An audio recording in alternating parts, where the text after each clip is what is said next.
Hello everyone, Borderline Otaku here with our final, or maybe not final day, of Japanese horror movie reviews. The only reason this might not be the final day is because I'm winded. I'm kind of winded because I've been running around everywhere, packing up, getting ready to leave my mom's house and go back home. I might do a horror movie review Sunday. The only reason I won't do one tomorrow is because it's my going away party for the Air Force, so I'll be busy.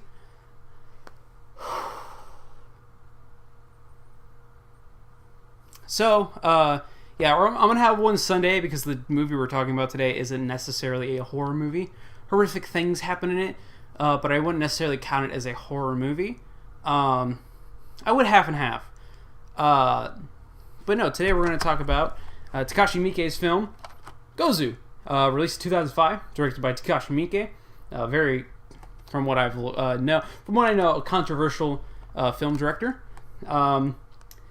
So what this movie is about named I don't remember names. Hold on, let me look at the back of the box here. Minami has to take his boss Ozaki to this dump somewhere in Japan it was a Yakuza dump. They're both part of the Yakuza. To this dump to get him disposed of because he's batshit crazy. One of the first scenes you see with Ozaki is that he sees this little small dog, and he's like, "That's a Yakuza attack dog. They attack Yakuza, and you want to be careful. That little fucker." That's like, I'm gonna get to him before he gets to you. And he's talking to the boss, and it's weird because he prefaces that statement with, "This is a joke, but that's a Yakuza attack dog, and I'm gonna go kill it before it kills you." And he fucking murders this dog, kind of horrific, in a horrific way. He takes the leash and flings it. It's bad. And so this guy's pretty fucking crazy. So they want to dispose of him before he becomes too dangerous and maybe starts hurting other Yakuza people. So after that, he comes to this strange town. Is it on the back here?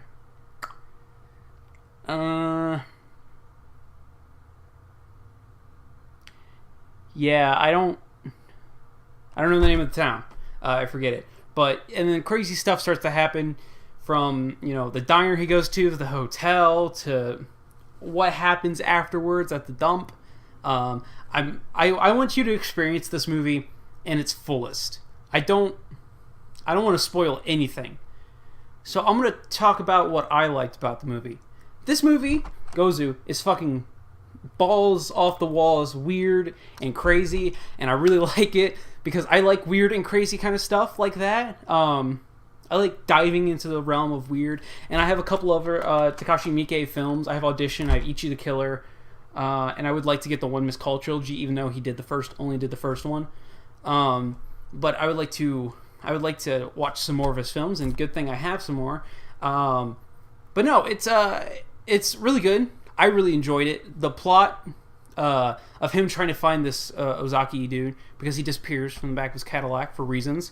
Convertible, not a Cadillac. And the plot in itself, the whole Yakuza thing, I'm sure is kind of an overdone genre in Japanese films, but this makes it very interesting and it makes it weird. And apparently, from what I've read, it's based off Japanese and Greek mythology. All the people. Me personally, I don't know who they all are, because I'm not too versed in Japanese mythology. I would like to be, but for the most part, I'm not. And yeah, it was a good film. It was released in 2005, 2003. So it is an older film, but it started off as a film festival film. But then it got so much traction over there that it was able to come to the overseas and get starred. It even has a South by Southwest, which is a film, if you don't know, a film festival down in Austin, Texas, they have every year. And so it got awards at that and stuff like that, and got some awards at other film festivals. But no, this is a really fucking weird movie.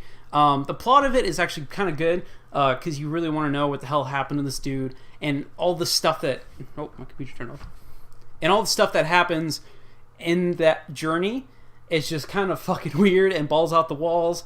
And just you can't take your eyes off it. This is a 2 hour and 9 minute movie, but you cannot take your eyes off it the entire time.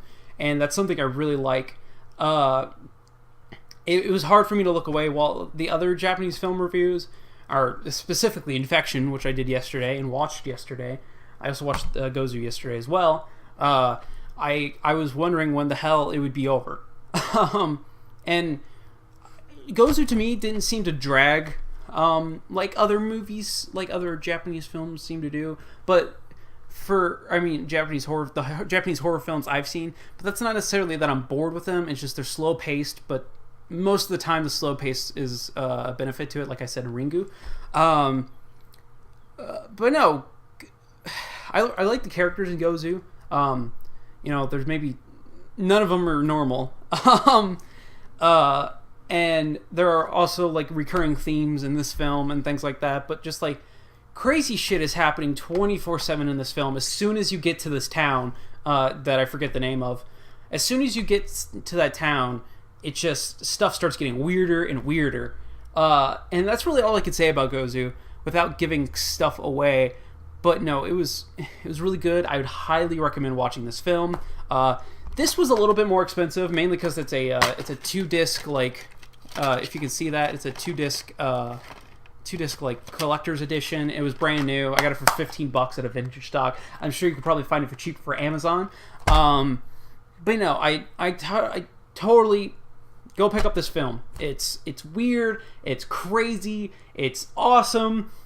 You don't want to take your eyes off of it, and it tells a pretty interesting story. And what the story symbolizes is, at least what I read, very interesting and just very interesting. I'll just keep it at that. But sorry, I just don't want to spoil anything about this movie to you guys, because like I went into this movie just reading the back of the box, and half the time I don't even read the back of the box. I'll put the movie in and then read the back of the box and be like, oh, that happened in the first 15 minutes. And that's pretty much what Gozu is.